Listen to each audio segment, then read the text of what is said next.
A very sad one. The murder of former headmaster Ron Harrison. He was found dead at his home in Plumstead in southeast London on Wednesday the 7th of November. Our reconstruction begins at his house 3 days before that on Sunday, November the 4th. Ron Harrison had just celebrated his 52nd birthday. The deputy headmaster at Wallington remembers Ron with affection. He worked extremely hard for the school. It was his whole life. He lived and breathed Wallington boys. And I think he worked too hard, and finally it ruined his health, and he was forced to seek early retirement in March 1990. It was evident that he'd done an extremely good job since his arrival at the school, and was very well respected by boys and staff and parents alike. He was a very popular headmaster and a charismatic figure, able to hold the attention of boys and parents and staff. I think his one regret at being a headmaster was that he would have to give up classroom teaching, because right until the end, this remained his first real love. It was no coincidence that the church he attended was St. Paul's at Deptford, where he was able to help the underprivileged youngsters. And I, John, saw the holy city, New Jerusalem, coming down from God out of heaven. He was a deeply religious man, and it wasn't all dogma and theory with him. He practiced what he preached. And I heard a great voice out of heaven saying, "Behold, the tabernacle In fact, of God Ron Harrison had read the lesson that Sunday morning.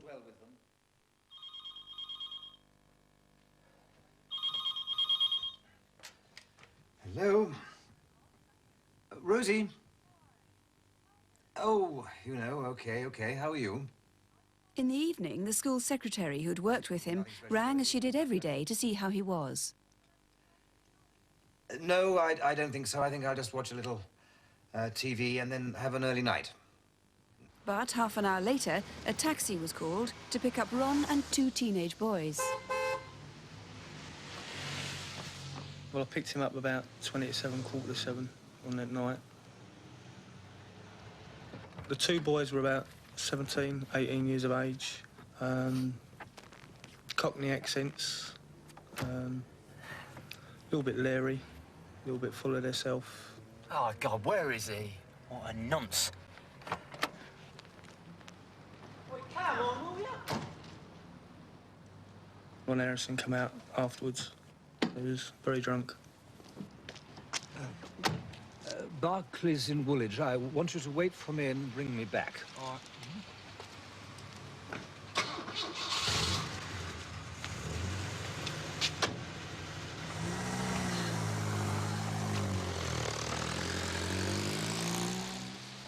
Left here.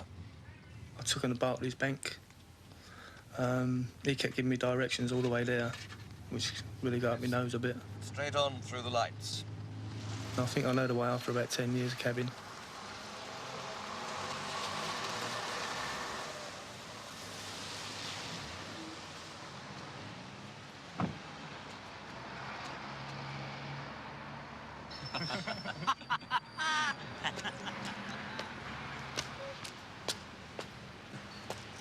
Well, what's he been on?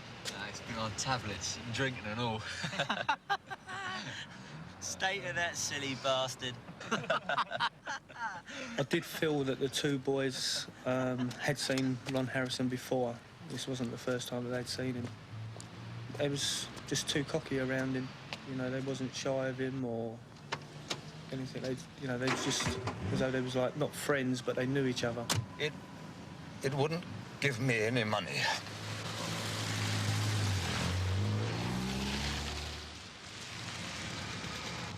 He paid me £5. Fare was £4. He gave me a £1 tip. It's very unusual.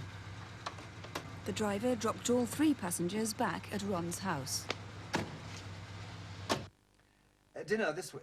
Yes, When a friend so. called 45 minutes later, Friday? Ron sounded sober. Good. This seems to have been the last time any of his friends spoke to him. It was about 11:30 when the next-door neighbour remembers his baby woke up. As I was going up the stairs and got to the landing at the top, I noticed there was a bit of noise coming from next door. They're sort of bumping noises that more or less sounded like heavy footfalls.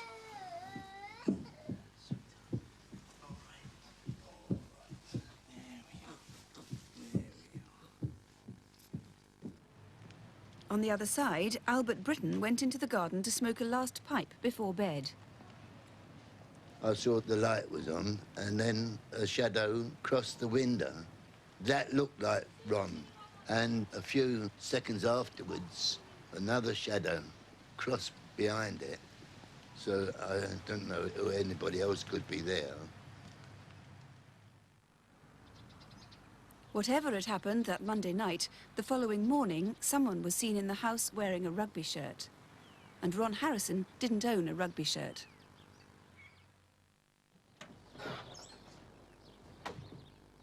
That Tuesday afternoon, a builder arrived.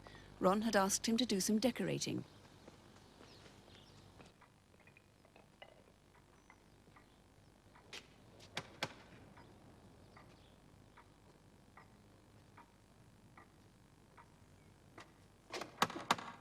The shutters were now drawn.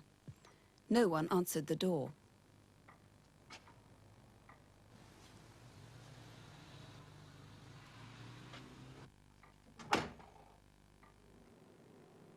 Yet at about 5 o'clock, the shutters were open again, and somebody was watching television in the dark.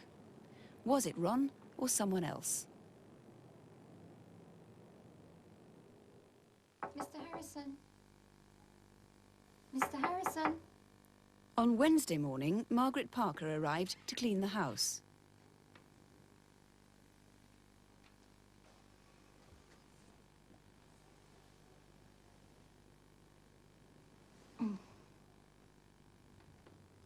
Ron had been strangled, his ribs had been broken, and he'd been tortured. Police believe he'd been murdered here in the front bedroom and then carried through to his own bedroom at the back of the house.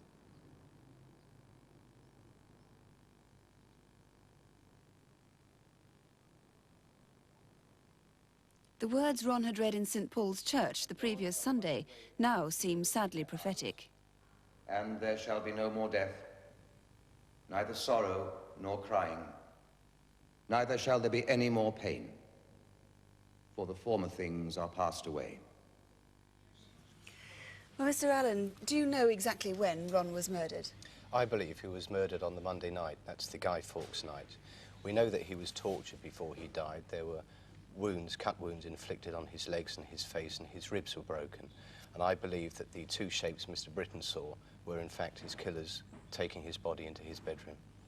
Now, it seems quite possible that at least one person was still in the house the day after that, and the two teenage boys, being the last people known to have kept his company, are presumably the prime suspects. Yes, they are, and I'm very, very anxious to speak to them, obviously.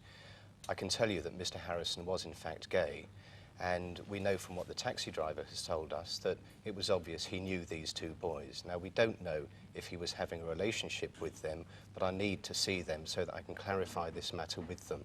And I'd urge them, or any members of the gay community in particular who know him or know these two boys, to come and speak to me and my team in the absolute strictest confidence, and it will be in confidence. What descriptions do you have of the two boys? The taxi driver's given you descriptions of one in particular that you've been able to make a video fit. Yes, the descriptions are very similar, actually. They're both lads are aged about 17 or 18, between 5'7" and 5'9" tall, both boyish looking with fresh complexions. And we can see the video fit up there now. And I'd say that, bear in mind, this was constructed by the cab driver who only saw the boy in his rear view mirror. So we can say that the hair is absolutely accurate, but perhaps the rest of the face leaves a little bit to be desired. And certain items were missing from the house too. Yes, they were. Ron's Barclay card in particular in his name was taken, together with some cash. But the most important thing, where I feel your viewers can in fact help us, is concerning other items, namely two television sets. One was a 14-inch Philip television set. As you can see, the serial numbers are up on the screen now. And the first one is PM008943-154004. And the other one was a 14-inch Decca, serial number 2537874. I'd urge anybody that's come into possession of one of these in slightly dubious circumstances since the 5th of November last year to just get up now and look on the back and see what the serial numbers are. And if they match these, please telephone us now. I can tell those people that if they have dishonestly handled these televisions, they will be granted immunity from any prosecution, provided they can help us. Well, Mr. Allen, thank you very much indeed. There are, in fact, a number of people here tonight to answer calls on this particular case. Nick.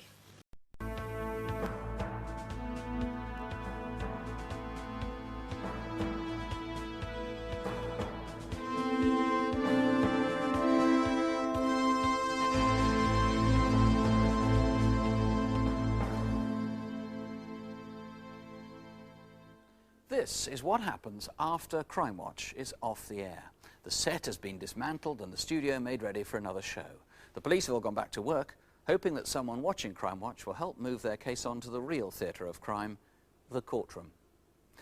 In the example we'll see tonight, witnesses, police and actors have helped to reconstruct from evidence and transcripts the sequence of events. To protect privacy, we've changed 3 people's names. Crimewatch, as usual, was called in only late in the investigation when the inquiry was in danger of running out of breath. And as so often happens, what the programme yielded is not an instant fix, but just one crucial page in a long, intriguing chapter of revelations.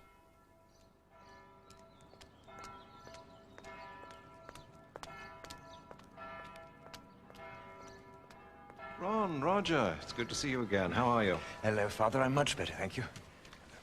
I can't see Michael here, can you? No. He did say he'd try and come this morning. I think I'll just go and look for him. These boys are so unreliable.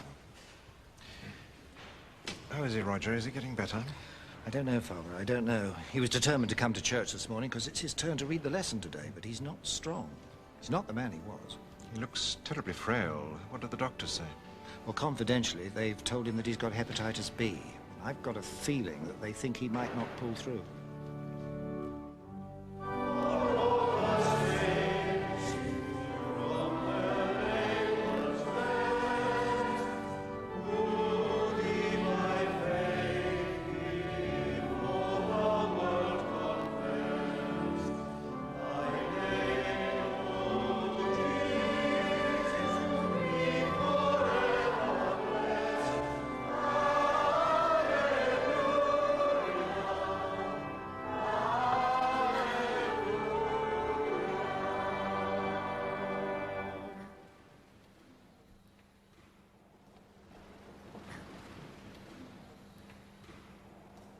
A reading from the book of the Revelations of Blessed John the Apostle. Ronald Harrison had been steadily declining in health. He'd retired from work and increasingly sought solace not only in the church, but through heavy bouts of drinking gin. And I heard a great voice out of heaven saying, "Behold, the tabernacle of God is with men. And God shall wipe away all tears from their eyes, and there shall be no more death, neither sorrow nor crying, neither shall there be any more pain, for the former things are passed away."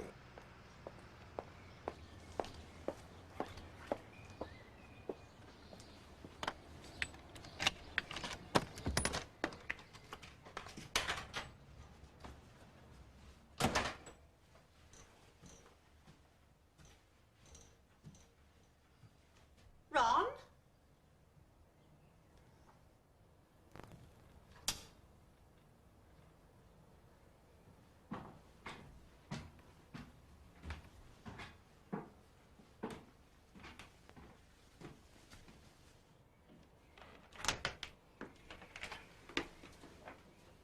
Ron?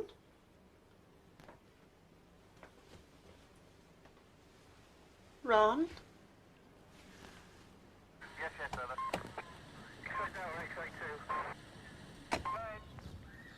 Hello, what have we got? Hello, sir. The deceased is Ronald Harrison. He was found this morning by his cleaning lady. There's no sign of forced entry to the premises, but we have had a look at the body, and there's a mark on the temple that we're not happy with. When a senior investigating officer is called to the scene of a suspicious death, they have to make their mind up fairly quickly whether this really is likely to be a murder, so that they can preserve the scene from contamination and the possible destruction of vital clues. Now, when I first walked into that bedroom, I knew immediately something wasn't quite right. Right, I'd like to turn the body over, Neil. If you can give me a hand, we'll have a look, see what's underneath. There were scratch marks to his face and his legs, and embedded in his right leg was a penny. It was a rather gruesome sight, and it was obvious that he'd suffered before he died. Yes, you're right, I'm not happy about this at all. Can you contact Woolwich and by radio and ask them to contact the lab liaison and photographic and get them out here with an ETA? And can they also inform the coroner's officer? Right, thanks, sir.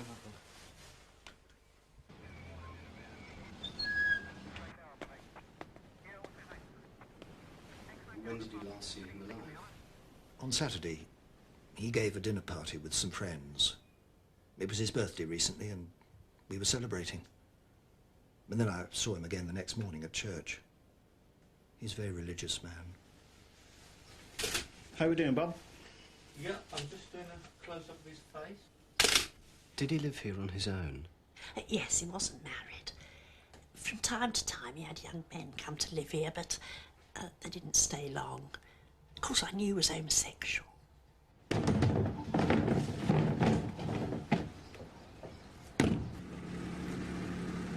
On that same day, I found two important clues.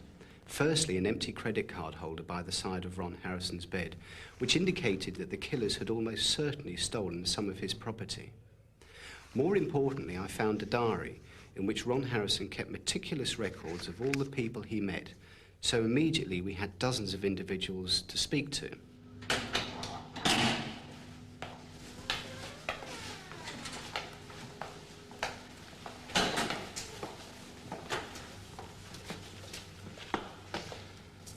I can tell you that he's died from having his neck compressed. A lot of force has been used, and there are several fractures to his voice box. There's also bruises on his chest wall, and it looks like the attacker has been sitting or kneeling on his chest and leaning across like this. There are also marks on Harrison's chin, here suggesting that he was trying to pull off the arm of the attacker, and there may well be scratches on that arm or hand of the attacker. What can you tell me about the marks on his face and legs? They would have been caused by a sharp object, such as a needle, piece of broken glass or crockery, being dragged across the skin. Shooters Hill Police Station is in southeast London and running very short of space. The murder team had to commandeer the snooker room. Is everybody here? Good morning. Just to put you in the picture, I've just come back from the post-mortem and Dr. Rouse has confirmed that Ronald Harrison was murdered. I can tell you that he was murdered in an extremely brutal fashion, and there's a strong possibility that he was in fact tortured before he died. I'd like you also to bear in mind that as a result of what the pathologist has told me, there's a strong possibility that two men were involved in the murder of Mr. Harrison. Bernie, I want you to run the house-to-house inquiries, but I want you to bear in mind that at the moment, the last sighting we had of Mr. Harrison alive was on Sunday, the 4th of November. His body was found yesterday, that's Wednesday, the 7th of November. We need to know what was he doing between those times. I think it was last Tuesday morning. And where did you see him?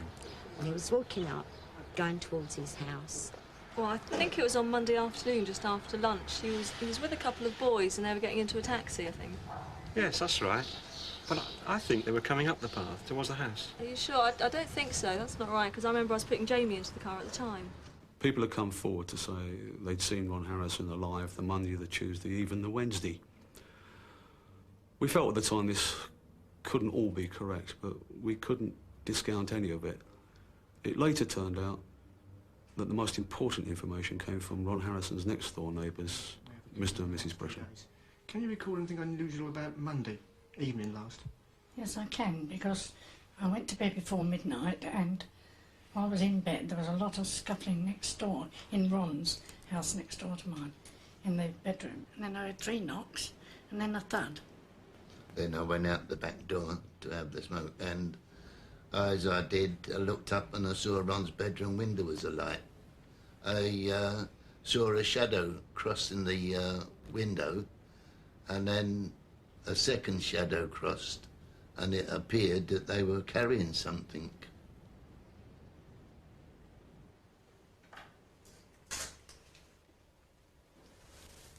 This is interesting, Bob. We've got a darning needle which was lying with the point towards and touching this cabinet here. We were conscious of the particular injuries on Harrison, and therefore we were looking for something that could have caused them in the immediate vicinity of where he was found.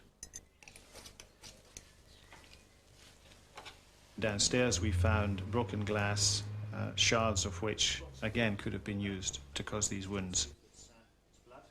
We found on a sofa evidence of blood and confirmed that with a localized test. Tests at the laboratory confirmed that the blood we had was not that of Harrison. However, there was sufficient for a DNA probe to be done, and so we now had the possibility of a DNA profile of the killer. Hello, incident room, Shooters Hill. Michael, sorry, who? Hello, Mr. Slater. Yes, that's right. We are investigating the murder, the Ron Harrison murder. Yes. Okay. Can you hold on for a minute, please? Governor? Yes, John? Got Michael Slater on the phone. When do you want to see him? I'd like to see him as soon as possible, please. Can you see if he can come into Woolwich? Yes, sir. Mr. Slater? Our first real suspect was a man called Michael Slater. He'd been described to us as a young man whom Ron Harrison was very fond of, one of his favourites. We'd heard that he was due to meet Ron on the Sunday before he died, and as such was the last person to see him alive that we knew about. We were due to go to church together and then go out to lunch afterwards. And did you? Well, no. I overslept that morning. I'd been out drinking the night before, so I phoned Ron and told him I probably couldn't make church. He was a bit upset, but we arranged to meet at the Spread Eagle restaurant in Greenwich after the service. Hello, Ron. Michael, how lovely to see you. Sorry about church this morning. Oh, never mind. Can I get you a drink? Thanks. Afterwards, we took a taxi back to Plum Lane. I remember we had to get one big enough to fit my bike in. We got back to the house at about 4. It was empty. I remember we opened another bottle of wine, and I drank nearly all of it and then fell asleep on the sofa. Ron went upstairs to rest. I remember hearing songs of praise on the telly at about 6.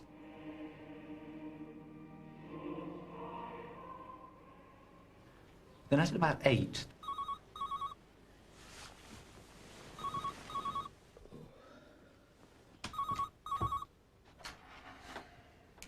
Hello?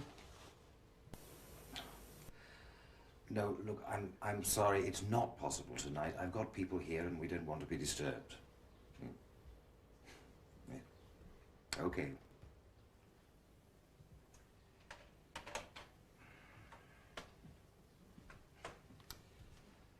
That was, Timmy wanting to come round.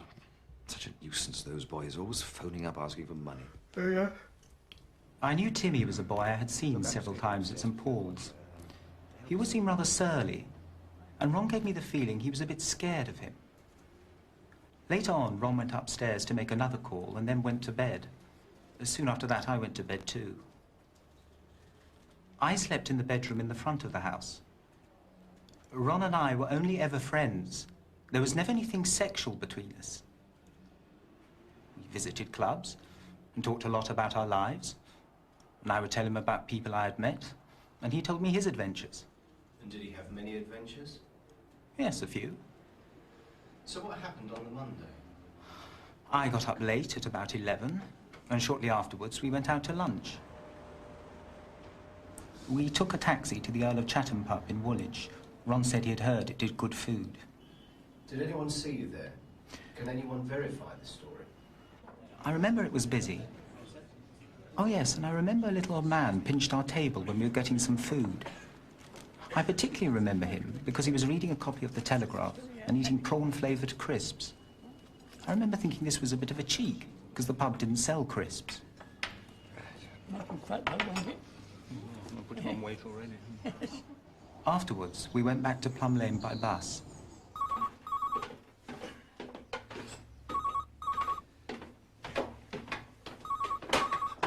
Oh, answer that for me, will you, Michael? I'm afraid it'll be those Deptford boys pestering me again. If it's someone called Timmy, say I'm not here, will you? Hello? Hello? Is there anyone there? Is that Timmy? No one there. Probably a wrong number.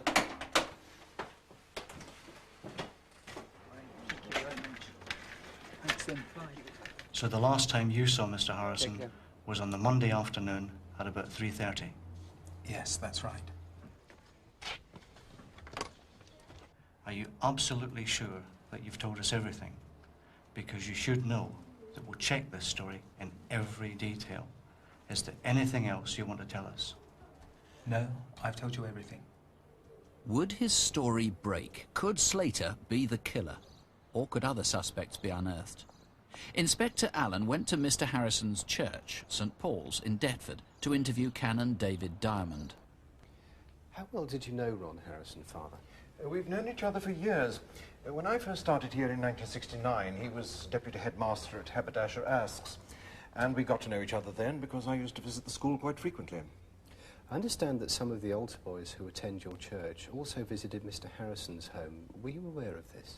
I do remember him asking a few boys over coffee in the vestry after a service if they'd like to do some gardening for him. But that was some time ago. Did you know that Mr. Harrison was homosexual? By orientation, yes, but I always thought he was non-practicing. It certainly wasn't something that intruded upon the church or our relationship, and I never heard any mention of it from any of the boys. Did you ever take his confession? Yes, I did, quite recently, in fact. When he arrived, he was in a very troubled state. But when he left, I think he was feeling better. I do respect the sanctity of the confessional, Father, but equally I hope you understand I'm investigating a murder. So would you be prepared to tell me what he was troubled about? I'm sorry, but I really couldn't possibly breach that confidence.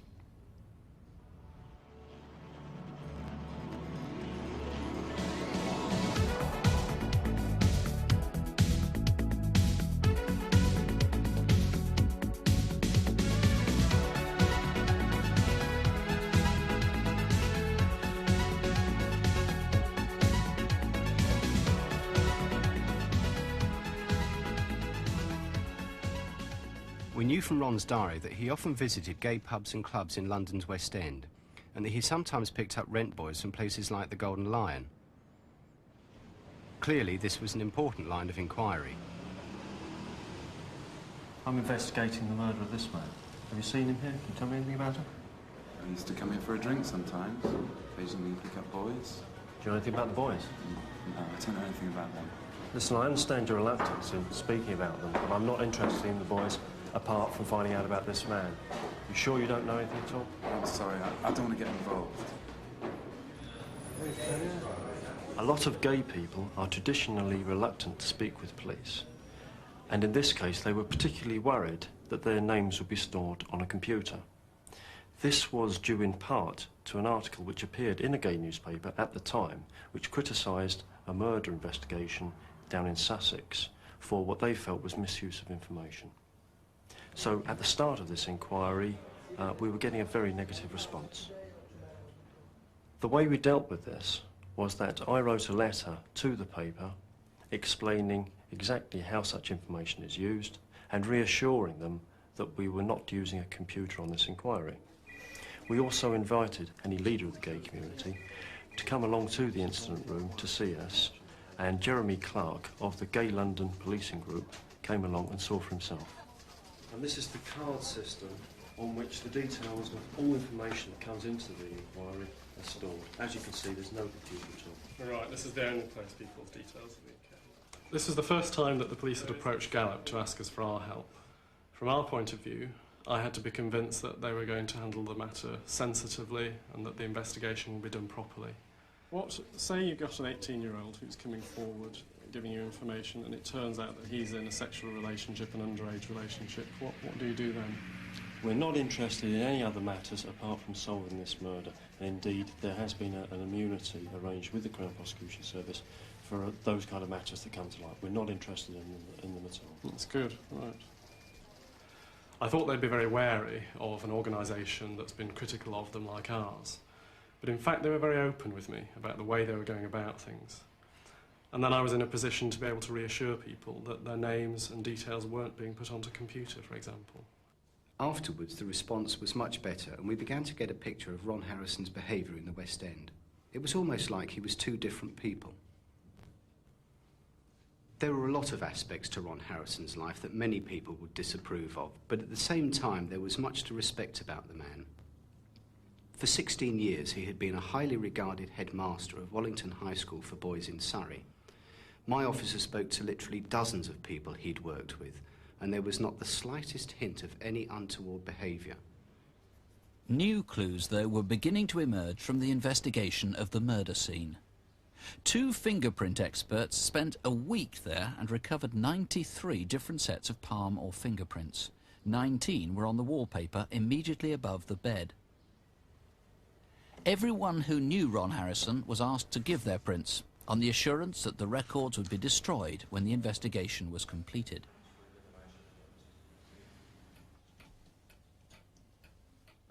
Nobody refused. Smashing. Thank you very much. They ended up with hundreds of different marks, and checking them took experts at Scotland Yard a full 2 months.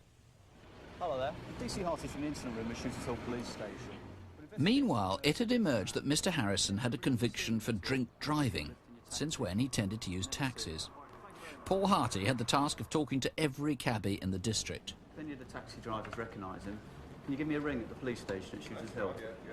Good afternoon, cars. Hold the line, milk, please. Number 3685 of Country Corner.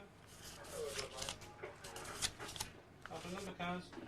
This docket says that you collected a fare from Plum Lane on Monday, the 5th of November, at about 6:30 p.m. Do you remember that call? Yeah. Was the person you collected this man, Ron Harrison? Yeah, I know him. I've cabbed for him before. I got to Plum Lane at about 6:45. Was there anybody else with him? 2 boys came out of the house, first of all. They were aged about 18, and they had Cockney accents. They were both a bit leery and a bit full of themselves. I don't see why we have to go with him. Because he isn't going to go and get it on his own, is he?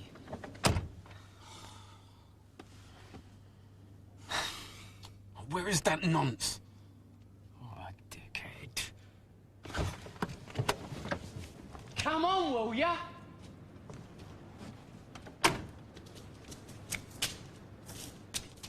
Ron Harrison came out shortly after the boys.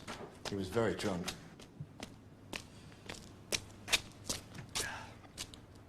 Barclays Bank in Woolwich. I want you to wait for me and bring me back. Yeah, all right.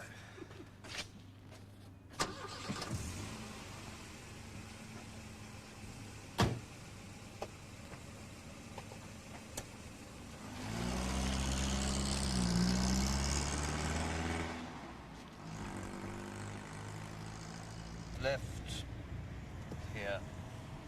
I took him to Barclays Bank. He kept giving me directions on the way there. It got up my nose a bit.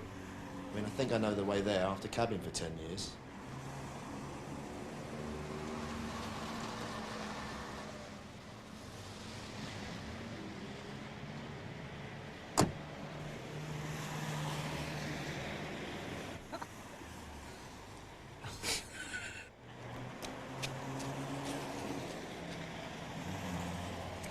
What's he been on to get in a state like that?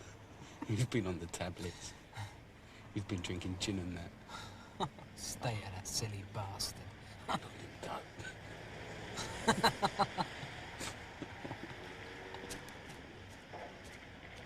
I did feel the 2 boys had seen Ron Harrison before. They was just too cocky around him. You know, they wasn't shy of him. It wasn't as if they were good friends exactly, but as if they just knew each other. It wouldn't give me any money. On the journey back to Plum Lane, nobody said very much. The boys were very quiet, and they weren't laughing anymore. Did you see the boys? Could you describe them to me? caught a glimpse of one of them in the mirror. I think I might just be able to recognise him again, but I'm not too sure. This was a really vital breakthrough, particularly when we put it together with the evidence of Ron's next-door neighbours, Kitty and Albert Britton, who had heard banging noises and saw figures in Ron's bedroom window on the same night. We began to feel reasonably certain that the murder had been committed on that Monday night. But most important of all, we had 2 new suspects to find. They also had to find a motive. Once the fingerprint and scientific teams had finished at the house, a thorough search could start. Every cupboard, every document was carefully examined, and one find looked as though it might lead the inquiry in a new direction. JJ, do you want to have a look at this?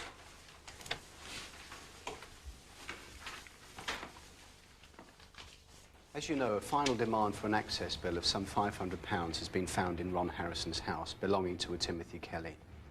Now, we've done some research into Timothy Kelly and find that he's got a minor conviction for criminal damage.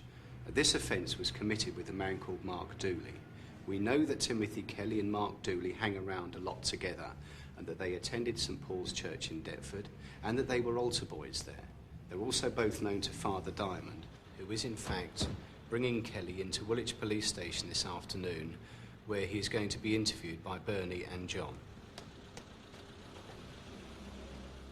I first met a geezer about 2 years ago. Father Diamond introduced us after church one day, and he asked us if we wanted to earn a few bob doing some gardening. So Mark and myself went up to his house fairly soon after. And Mark is Mark Dooley? He is a mate. I see. And what happened? We like mowed his lawn, did some weeding, that sort of thing. He paid us 20 quid, gave us a drink, and then phoned for a cab to take us home. How often did you go and do this for Mr. Harrison? Quite a lot, really. Became a nice little earner for me and Mark. Were you aware that Mr. Harrison was a homosexual? Oh, yeah, we clocked that straight away. So Mark and I made sure we always went round here together, like, and we always phoned before we went, so if he had any friends staying, we'd, like, stay away, do you know what I mean? And can you explain how this letter, addressed to you, came to be in Mr. Harrison's house? Yeah, about 3 or 4 weeks ago, like, Mark and I went round there. What day was it? I don't really remember. But we arrived in the afternoon about 3 o'clock. We didn't do any gardening that day. We just had a drink with him, you know. Ron was like saying that he wanted the place done up, like decorated. And I had this letter in my pocket, and I took it out and showed it to him. And he agreed to pay in exchange for us doing the painting, like. His attitude was very defensive, and I felt that either he had previously a bad experience with the police, or he was guilty of something. And as such, I became so uneasy that before he left the police station, I asked to see his wrists. Yes, please, Mr. Kelly. What? Yeah, I suppose so.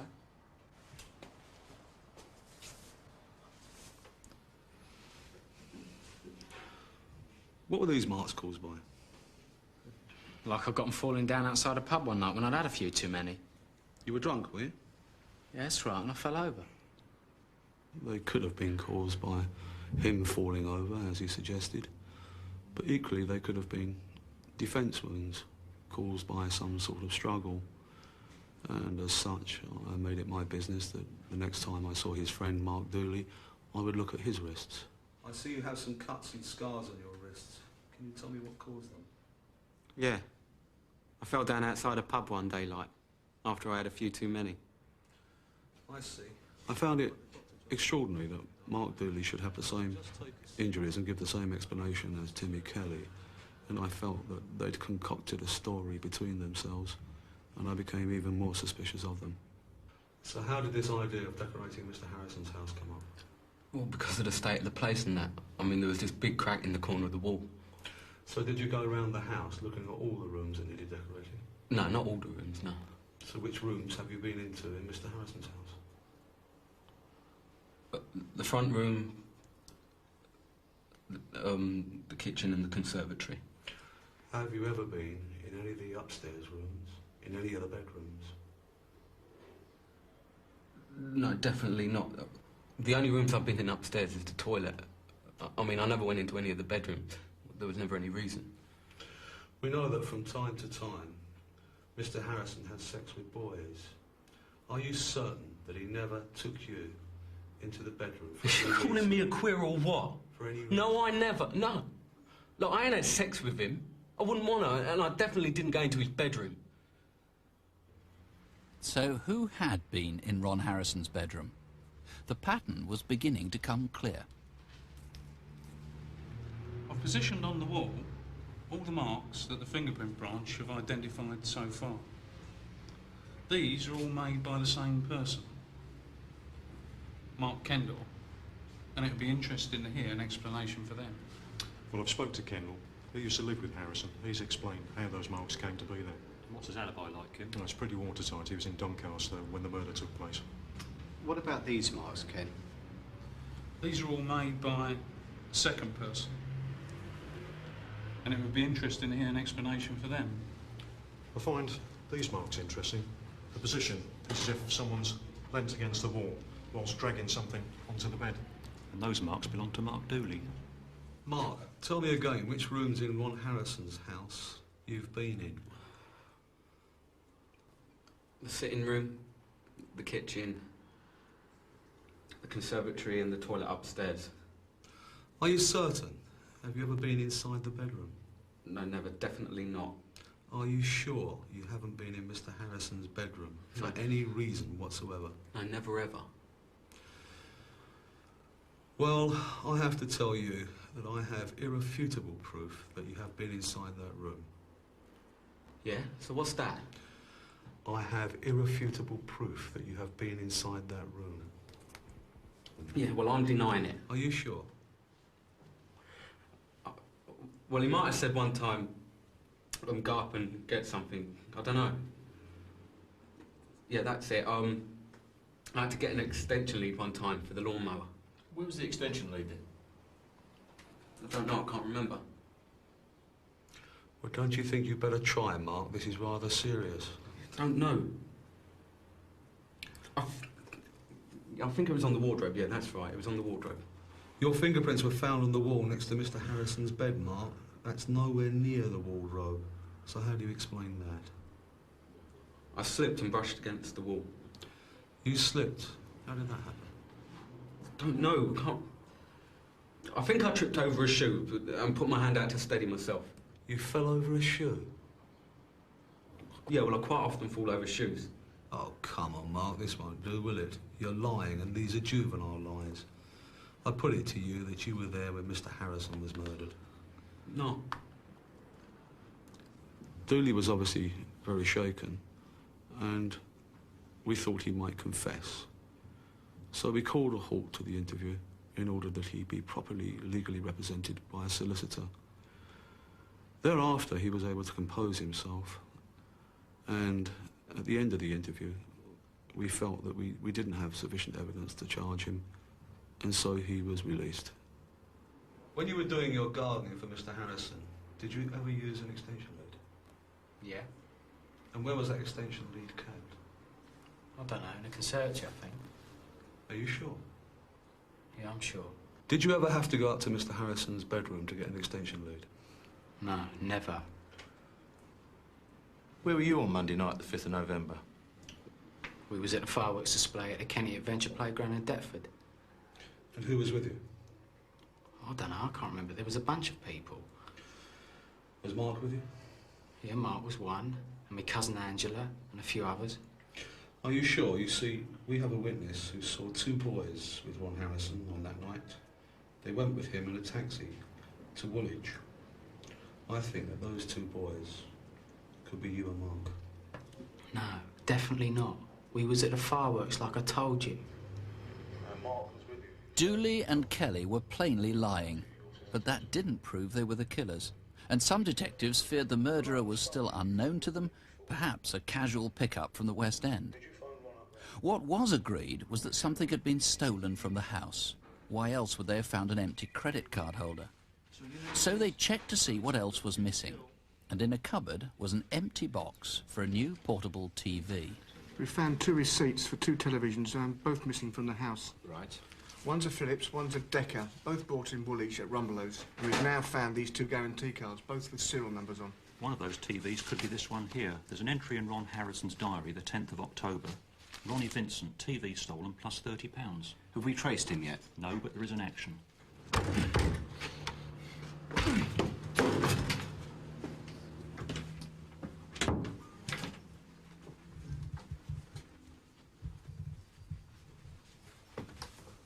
Are you Ronnie Vincent? What?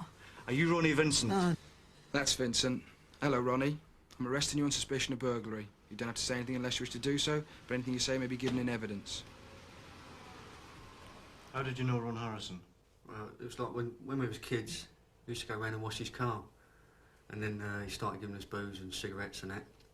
And it just ended up with us going around there for that then, and just drinking with him. We even got him glue sniffing. It was just like a fantasy land, really.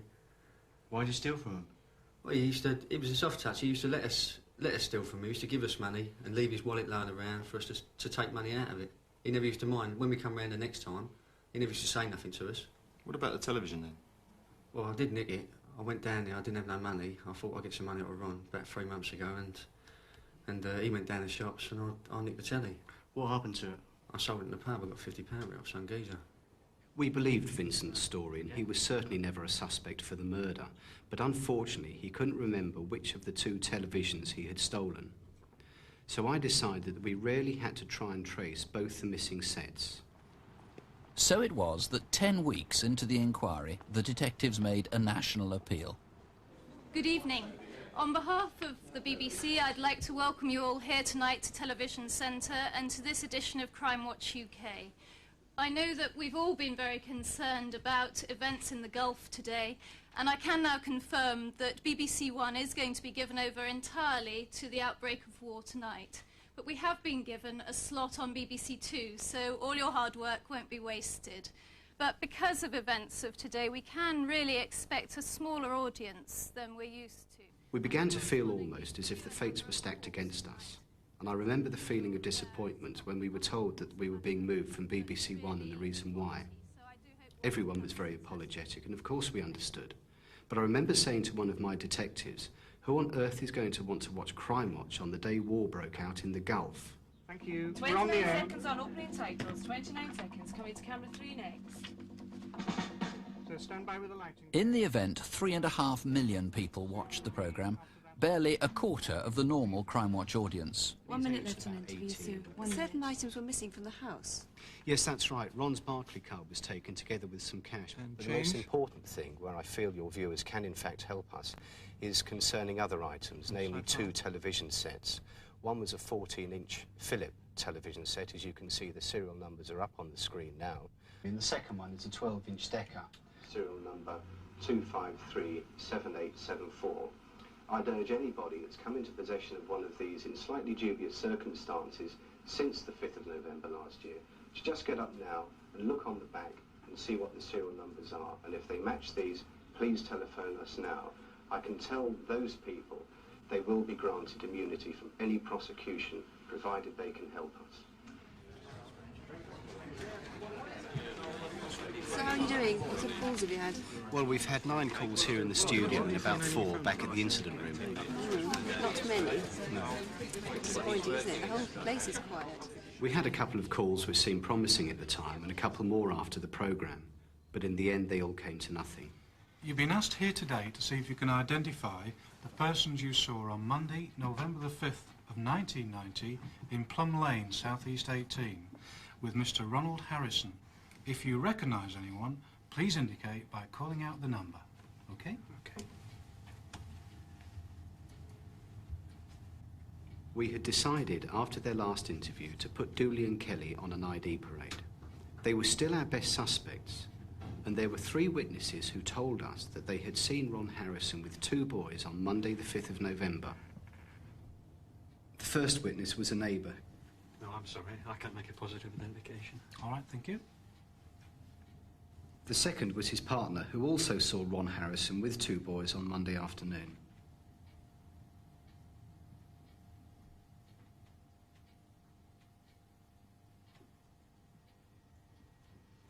There's something familiar about number 7, but I couldn't positively say it was him. Okay, thank you. This was agonising. She had actually picked out Kelly, but she was so uncertain this couldn't be used in evidence. Our best bet was the taxi driver who had picked Ron and the two boys up from Plum Lane on the Monday evening. We were on tenterhooks as he walked down the line. We felt very hopeful that when he saw Kelly and Dooley, he would recognise them.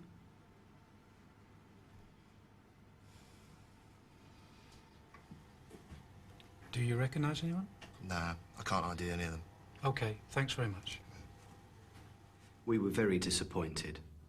As we left, I remember Kelly saying, "Better luck next time," with a big smirk all over his face. Still, the two boys could not be dismissed from the inquiry, and a detective was sent to check out their alibi. Hello, Mr McVicker. John Judges from the CID at Shooters Hill. Can I have a word with you? Certainly. Richard McVicker had been in charge of the fireworks display, which Mark and Timmy said that they'd attended. Where was the display? The display was actually, fireworks were over there, and the audience were on this part of the adventure playground we're in now. Do you know two boys called Mark Dooley and Timmy Kelly who've told us that they were here that night? I certainly know Timmy Kelly. I can't be sure about Mark Dooley. I might know him by sight. Did you see either of them? No, I didn't. But to be absolutely honest, there were over 1,000 people here that night, so I could very well have missed them. In fact, everyone had missed them at the fireworks, except Timmy Kelly's cousin, Angela, who insisted they were at the display. It was a most frustrating time. Morale was falling, the inquiry was being run down, officers were being sent back to division. We desperately needed a breakthrough. It came in the form of this man, Chief Superintendent Tony Humber, unconnected with the murder squad, but a member of the congregation at Ron Harrison's old church. Well, this was Saturday morning, probably about 10 days after the Crimewatch programme. I received an urgent telephone call from Canon David Darwin requesting to see me urgently. Tony, I'm in a terrible position. I've just come upon some information on the Ron Harrison murder case, and it affects two of my boys, and I just don't know what to do for the best. Father, you know, you must tell me everything, then I'll see what I can do. Well, I was walking through Deptford Market, happy as Larry, when a woman I know came up to me and she said... Oh, excuse me, Father. Could I have a word with you in confidence? Why, yes, of course. Is it important? Well, yes. It's about that friend of yours who was murdered. Oh, yes, you mean poor Mr. Harrison? That's right. Do you remember Jane Whitmore? You married her about 4 years ago. Yes, she's your next-door neighbour, isn't she? She was, Father. She moved away last November. Mm-hmm. Well, after the Crimewatch programme, she rang me, and she was in a terrible state. She said that a television set that had been on the programme had been sold to her by a boy that she said goes to your church. Really? Well, she was terrified of getting someone into trouble. She realised she had to do something. So I said I'd talk to you. Did she say who the boy was? Yes, she did, Father. She said his name was Timmy Kelly. Well, it was the day of the ID parade in Brixton. And later that morning, Timmy came round to see me. Hello, Fav. Is it all right for the lift to Brixton? I'm sorry, Timmy, I can't. I've got a funeral to do. All right, do you think I could have some money for a cab? Yes, in a minute. But, Timmy, I've got to talk to you urgently. I heard from a lady that you sold someone a television set belonging to Ron Harrison. Is that true? Yeah, look, I've got to go, Fav. I'll be late for the parade. I'll tell you about it later. Both Mark and Timmy came to see me later that night, and they explained what had happened. Well, we did steal his telly, Father. You see, we went round there on a Sunday night to talk to him about a decorating job. But he was drunk-like, and he made a suggestion to us, like, if we wanted the money, we'd have to do something extra for it. Something sexual? Yeah, that's right. And we told him we weren't into that kind of thing. And he got the ump. And he went upstairs and fell asleep. So out of spite, like, we took the telly, because we thought we'd never get the money. Have you said all this in your statements to the police? No, Father, we ain't. Why on earth didn't you tell the truth? Because it was a Sunday night when we did it, and we thought it was a bit too close to the murder. Tony, I've never been in such a difficult position in my life. I just can't believe these boys could have done it. But I've told them they've got to come clean and tell the police everything. But do you think it would be possible for Inspector Allen to talk to them here, in the church? I'm sure it would be easier for the boys, and I could make sure they're here. At last we had the breakthrough, but very disappointed that Canon Diamond hadn't come to see us sooner. Had we been able to confront Dooley and Kelly with the information about the television set, we felt sure they would have confessed. Instead, by talking to them himself, Father Diamond had forewarned Dooley and Kelly and given them time to make up a story. However, luckily for us, we could see that at least part of their story was a lie. Hello? Kelly and Dooley had told Father Diamond that they had stolen the television from Ron Harrison on the Sunday night. Well, we knew from Michael Slater's evidence that this simply wasn't true. That was Timmy wanting to come round. We believed Slater was telling the truth. And we were certain that he and Ron Harrison spent the entire Sunday evening alone together at his home. Now Dooley and Kelly were claiming that they were there that night, that they stole the TV that night. It was yet another lie.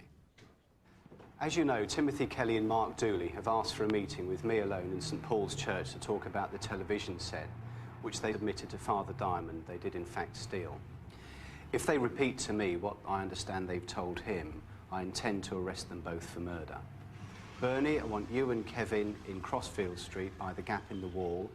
John, I want you in Deptford Church Street covering the path, and Danny Pankhurst and Bob Mackenzie, I want to cover the front of the church. I'll have a radio with me, and if I do need any urgent assistance, I'll give you 3 bleeps on the radio.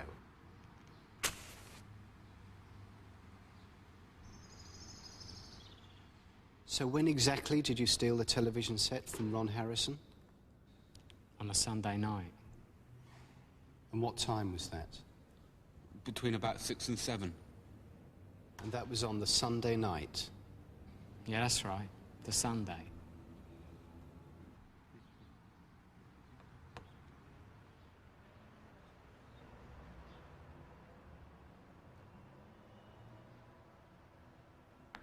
All units from D.I. Allen, I'm coming out of the church now with Dooley and Kelly. Over.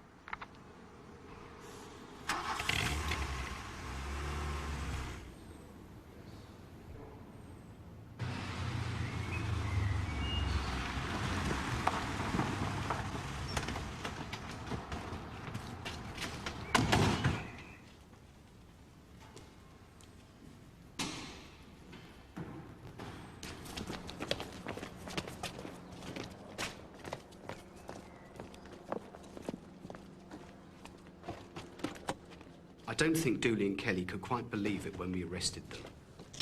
I think after the ID parade, they really thought they'd got away with it. We took them back to Woolwich Police Station for further questioning, but our real priority was to locate the stolen television and to take a statement from the woman who bought it. I was home packing for our move. My neighbour's daughter Lorraine was with me. There was a knock at the door. It was Timmy Kelly. He asked me if I wanted to buy this portable TV for 50 quid. It was just what I needed for the caravan. I would have called sooner, but I was frightened, and I couldn't believe he would do something like that. In your previous statements, you said that you had telephoned Mr. Harrison on the Sunday night. Why didn't you say then that you had gone round to see him that night? No comment. We know that somebody was with Mr. Harrison on the Sunday. How do you explain that? No comment. Why didn't you say in your earlier interviews that you had been in possession of the TV set? No comment. Who actually killed Mr. Harrison? You or Mark? No comment. I can't remember exactly how my hands got on the wall. I mucked about in the room a bit. Then I pulled the bed out and there was this clock radio thing underneath the bed, like, which I wanted to have a look at. And this story about this extension lead, that's all rubbish, is it? Well, there was an extension lead there. But you weren't looking for an extension lead. No. And what about this tripping over a shoe? Was that rubbish as well? I have tripped over shoes before. Did you trip over a shoe in his bedroom before? No. So you've come out with a total pack of lies? Not a total pack. Well, did you trip over a shoe or not? No. Right, so why say so in the first place? Because I wanted to. Although the evidence we had was circumstantial, we felt we had enough to put before a jury. We had the defence marks to both boys' wrists. They had lied endlessly about their alibis, about their visits to Ron Harrison's house, and about where they'd been in Harrison's house. As well as Mark Dooley's prints, scientists also found a fingerprint belonging to Kelly in Harrison's bedroom, and the blood spots found on the sofa covers were positively identified as belonging to Mark Dooley. And finally, we had the television. We were certain that they had done it. Timothy Kelly, Mark Dooley, you are both charged on or before the 7th of November 1990. You did murder Ronald Harrison. That is against the peace.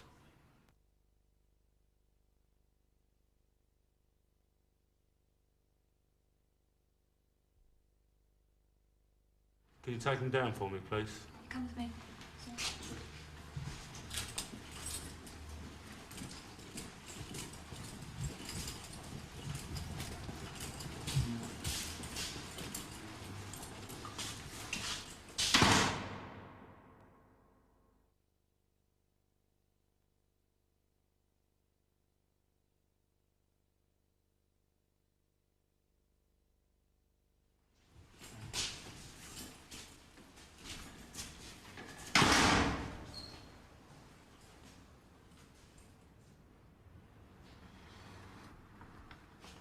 And I heard a great voice out of heaven saying, Behold, the tabernacle of God is with men, and God shall wipe away all tears from their eyes, and there shall be no more death, neither sorrow, nor crying, neither shall there be any more pain, for the former things are passed away.